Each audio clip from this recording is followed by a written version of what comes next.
नाज़रीन अस्सलाम वालेकुम नाज़रीन, डॉक्टर दानिश रियल फोकस के साथ हाजिर है। नाज़रीन मेरे इस चैनल को ज़रूर सब्सक्राइब करें क्योंकि मैं आपको रेगुलर बुनियाद पर अहम मालूमात, अहम इंफॉर्मेशन आप तक पहुंचाया करूंगा। आज भी एक अहम इंफॉर्मेशन है कि इस वक्त मंजर आम पे नहीं है, बहुत सारी ऐसी चीज़ें होती हैं जो बैकडोर चैनल पे डील की जा रही होती हैं और वो किसी न किसी सूरत में बाहर भी आती हैं। तो हमारे पास भी बहुत अहम ज़राए से एक न्यूज़ ये आई हुई है कि इस्टेब्लिशमेंट और मुत्तहिदा कौमी मूवमेंट पाकिस्तान के बानी जनाब अल्ताफ़ हुसैन के दरमियान कोई मामलात को सुलझाया जा रहा है, मामलात बेहतर किया जा रहा है और आइंदा आने वाले चलकर अल्ताफ़ हुसैन साहब जो मुत्तहिदा कौमी मूवमेंट पाकिस्तान के बानी हैं वो दोबारा पाकिस्तान की सियासत में हिस्सा ले सकेंगे, मीडिया में आ सकेंगे जहां उन पर पाबंदी है। आप देख रहे होंगे अल्ताफ़ हुसैन साहब को कि इस वक्त वो सोशल मीडिया में बहुत एक्टिव हो चुके हैं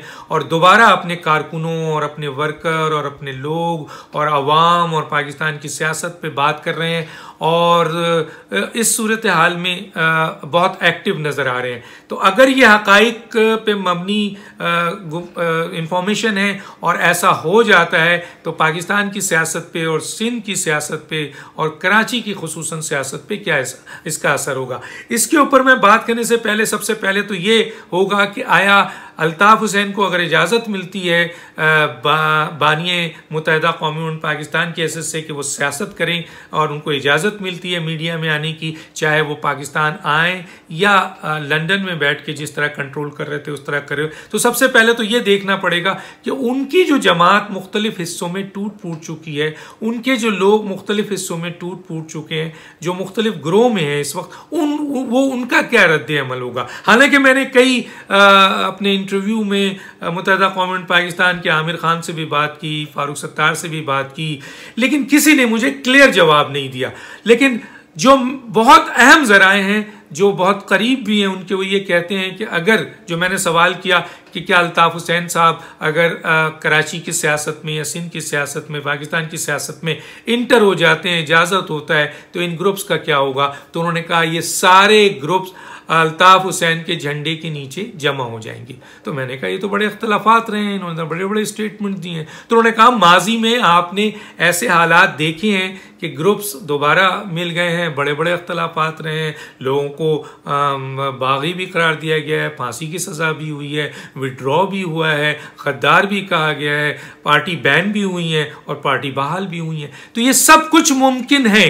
तो मैंने कहा कि मुत्तहिदा कौमी मूवमेंट पाकिस्तान आमिर खान हैं या डॉक्टर मकबूल सिद्दीकी हैं या उन ख्वाजा इजहार साहब हैं, ख्वाजा सुहेल हैं या सब्जवारी साहब हैं, कमर नवेद साहब हैं, जो कि बज़ाहिर तो मुत्तहिदा कौमी मूवमेंट पाकिस्तान का हिस्सा है, लेकिन ये भी अंदर छोटे छोटे ग्रुप्स में टूटे हुए हैं, इनके अपने अपने शदीद इख्तलाफात मौजूद हैं। तो मैंने कहा कि ये सब के सब अल्ताफ़ हुसैन के झंडे के नीचे जमा हो जाएंगे। उन्होंने कहा बिल्कुल, जैसे ही अल्ताफ़ हुसैन को इजाज़त मिलेगा मुत्तहिदा कौमी मूवमेंट पाकिस्तान पूरी की पूरी शिफ्ट हो जाएगी अल्ताफ़ हुसैन साहब के झंडे के नीचे। मैंने कहा अच्छा, तो फिर फारूक सत्तार साहब का क्या होगा।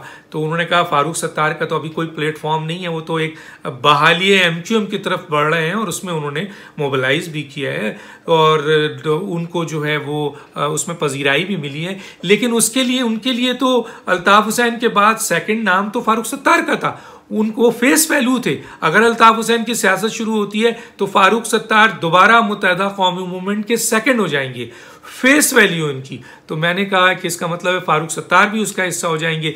तो उसके बाद PSP का क्या होगा। तो PSP के बारे में, क्योंकि PSP ने तो बिल्कुल अपनी अलग वो जो है वो तरीक़ेकार रखा है, उनका सियासत अलग हो रही है, उनकी पार्टी का नाम अलग हो गया है।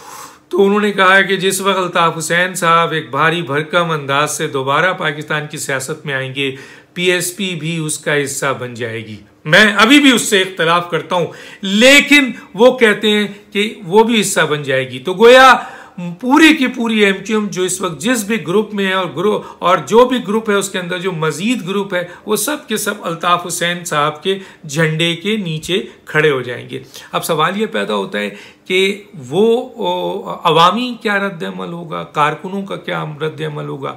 तो उन्होंने कहा कि कारकुन की एक बहुत बड़ी तादाद इस मौके पे मौजूदा मुत्तहदा कौमी पाकिस्तान से मायूस है।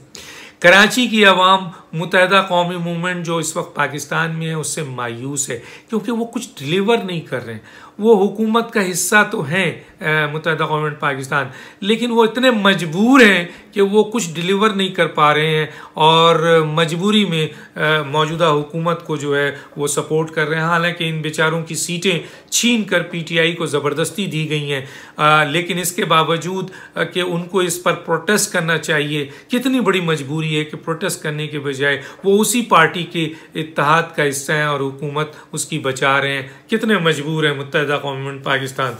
और तो दूसरी जो इम्पोर्टेंट चीज़ आती है वो यही है कि यकीनन वो सारे जो इस वक्त फारूक सत्तार हैं वो मोबिलाइज कर रहे हैं। यकीनन वो कारकुन जो फारूक सत्तार के साथ हैं वो टोटल के टोटल शिफ्ट हो जाएंगे वहीं झंडे के नीचे। अब पीएसपी में एक बड़ा मैटर आएगा, क्योंकि डेफिनेटली मुस्तफ़ा कमाल हैं या अनीस कायम खानी है या दूसरे जो उनके लीडर हैं, आया वो अगर रजिस्ट करते हैं तो कितना रजिस्ट करेंगे, और उनके अंदर भी क्या जो मुख्तलिफ पार्टी अहदेदारान बैठे हुए हैं वो मुस्तफ़ा कमाल के साथ ही रहेंगे या आगे जाएंगे, निकलेंगे। कारकुन हैं, उनके तंजीमी लोग हैं, वो सारे के सारे अल्ताफ़ हुसैन की तरफ निकलेंगे, तो फिर जाहिर है मुस्तफ़ा कमाल साहब ने और अनीस कायम खानी साहब ने अकेले क्या करना है। तो देखते हैं। हालांकि इसमें कोई शक नहीं है कि मुत्तहदा कौमी पाकिस्तान, पीएसपी या फारूक सत्तार तो नहीं, लेकिन और जितनी भी सूरत हाल है उसमें उनके लिए एक बहुत बड़ा ये सवाल बन जाएगा। और हर ने ये कहा है कि वक्त आने दे तब फैसला करेंगे, वक्त आने दे तब बताएंगे। ऐसा मुमकिन नहीं है, लेकिन अगर हो गया तो बताएंगे। तो किसी ने ये नहीं कहा खुल के कि नहीं अगर ऐसा हुआ तो हम उसका शदीद रद्द अमल करेंगे, हम उसके खिलाफ जाएंगे। किसी ने ऐसी बात नहीं की। और इस सूरत हाल में अवाम का क्या रद्द अमल हुआ, क्योंकि अल्ताफ़ हुसैन की सियासत में दो बड़े चीज़ें सामने आती थी। एक ये था कि यहाँ पर कराची के हालात बहुत ख़राब हुए थे, अवामी लेवल पर एक तरफ बहुत पजीराई है। आज भी अल्ताफ़ हुसैन के बारे में लोग बात करते हैं, आज भी अवाम में उनकी रूट्स मौजूद हैं। मुल्क से बाहर बहुत सारे कारकुन जा चुके हैं, वो भी अल्ताफ़ हुसैन के साथ राब्ते में हैं। अब सवाल ये पैदा होता है कि क्या वो जो उनका नेगेटिव सियासत थी जो हुकूमत के साथ रही और यहाँ कश्त खून हुआ, यहाँ लड़ाई झगड़े हुए, यहाँ फसादात हुए, उसका क्या होगा? क्या अल्ताफ़ हुसैन के ये मामला जब तय हो जाएंगे तो फिर अल्ताफ़ हुसैन साहब उस तरह की सियासत नहीं उसमें शामिल नहीं होंगे जो माजी में रहे थे, जिसमें कराची की आवाम को बहुत नुकसान उठाना पड़ा था, ख़ुद महाजिरों को बहुत नुकसान उठाना पड़ा था और दीगर ज़बान बोलने वालों को। तो क्या इस किस्म की सियासत ख़त्म हो जाएगी और वो एक पॉजिटिव कंस्ट्रक्टिव कराची, सिंध और पाकिस्तान की सियासत के लिए आएंगे? अब सवाल ये पैदा होता है कि अगर वो इस्टेब्लिशमेंट के साथ अपने मामला तय करके आ रहे हैं तो यकीनन इस्टेब्लिशमेंट के तैरीना उसूल को वो माइनस तो नहीं कर सकेंगे। अब आते हैं कि कराची में तो मेजर सियासी जमात यही है जो मुत्तहदा कौमी मूवमेंट है और या जमात इस्लामी है। उनसे भी मैंने बात पूछा था, उन्होंने तो कहा था कि ये मुमकिन अगर ऐसा हुआ तो उन पर कोई असर नहीं पड़ता है। अब सवाल यह पैदा होता है कि एएनपी कराची में उस तरह की पोजीशन में नहीं है, पीटीआई बिल्कुल ख़त्म हो चुकी है। यहाँ पे जो उन्होंने 14 सीट हासिल की है, करवाई गई, उनके लोग आपस में जिस तरह लड़ रहे हैं कोई डिलीवर नहीं है, इनका कोई पुरसाने हाल नहीं है, इनका तो मरकज़ी लेवल पर कोई पुरसाने हाल नहीं है। अब सवाल यह आता है कि यहाँ पर पीपल्स पार्टी का एक बड़ा रोल होगा, क्योंकि पिछली दफ़ा भी जब सिंध के अंदर पाकिस्तान कुछ लोगों का ख्याल है कि पाकिस्तान पीपल्स पार्टी को कंट्रोल करने के लिए मुत्तहदा कौमी मूवमेंट बनाई गई थी। तो आज अगर देखा जाए तो सिंध में पीपल्स पार्टी को मसलन फेस करने के लिए कोई जमात नहीं है, जीडीए की अपनी कोई हैसियत नहीं है।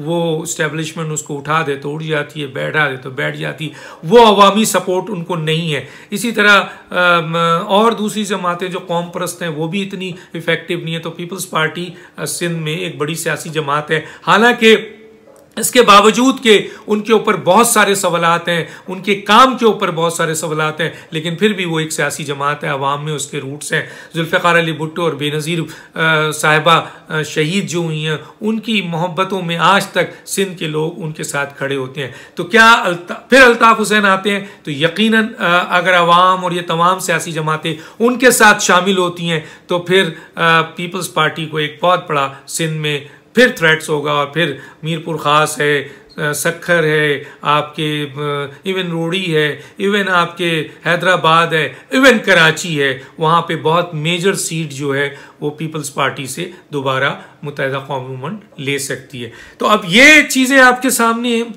आया अल्ताफ़ हुसैन साहब जो हैं वो पाकिस्तान की सियासत में तशरीफ़ ला रहे हैं और आने के बाद ये सूरत हाल पैदा होती है, या अल्ताफ़ हुसैन साहब आते भी हैं तो ये कोई जमात उनको वेलकम नहीं करती है और वो अकेले दोबारा पाकिस्तान की सियासत में किस्मत आजमाई करते हैं। अवाम उनके साथ आती है या वो तमाम कारकुन आते हैं, ये वक्त बताएगा। आगे देखते हैं क्या होता है। बहुत जल्द इस सिलसिले में कुछ अहम न्यूज़ और भी सामने आएगी और इसके हक़ाइक़ आपके सामने आएंगे। मेरे चैनल को सब्सक्राइब करें और अपने व्यूज़ ज़रूर दीजिएगा, अपने व्यूज़ ज़रूर दीजिएगा। और इस अहम मसले पे आप क्या समझते हैं कि अल्ताफ़ हुसैन को पाकिस्तान की सियासत में आना चाहिए, और दूसरा कि क्या उनके आने से कराची की सियासत खुसूसन सिंध की सियासत में असर पड़ेगा और कराची की सियासत बेहतर होगी और कराची जो है वो फिर नेगेटिव जाएगा या पॉजिटिव जाएगा। इस पर ज़रूर अपनी राय दीजिएगा। उस वक्त तक के लिए डॉक्टर दानिश को याद दीजिए। अल्लाह हाफिज़।